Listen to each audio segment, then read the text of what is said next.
பெண்களுக்கு அனைத்து இடங்களிலும் உரிமை உள்ளது என்றும் பெண்களை எவ்வாறு நடத்த வேண்டும் என்பதில் தமிழகம் முன்மாதிரியாக திகழ்வதாகவும் காங்கிரஸ் தலைவர் ராகுல் காந்தி தெரிவித்துள்ளார். சென்னை ஸ்டெல்லா மேரிஸ் கல்லூரியில் நடைபெற்ற மாற்றத்தை உருவாக்குபவர்கள் என்ற பொருளிலான சேஞ்ச் மேக்கர்ஸ் நிகழ்ச்சியில் காங்கிரஸ் தலைவர் ராகுல் காந்தி கலந்து கொண்டார். அப்போது அங்கு குழுமியிருந்த மாணவிகளுடன் அவர் கலந்துரையாடலில் ஈடுபட்டார். கலந்துரையாடலை தொடங்கிய போது தன்னை சார் என்று அழைத்த மாணவியிடம் ராகுல் என பெயர் சொல்லி அழைக்க முடியுமா என அவர் கேட்டபோது அரங்கம் உற்சாகத்தில் குலுங்கியது. Hi sir. Okay, can you call me Rahul instead of sir?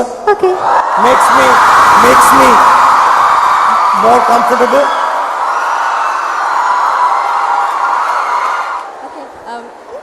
I'm really nervous. Okay. Hi Rahul. தொடர்ந்து பேசிய ராகுல் காந்தி இந்தியாவில் கல்விக்கு போதுமான தொகை ஒதுக்கப்படவில்லை என்றும் கல்விக்கு கூடுதல் நிதி ஒதுக்கப்பட வேண்டும் என்றும் தெரிவித்தார்.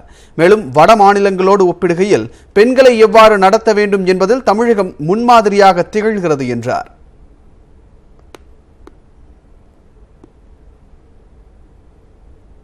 That's the first thing we do. The second thing we do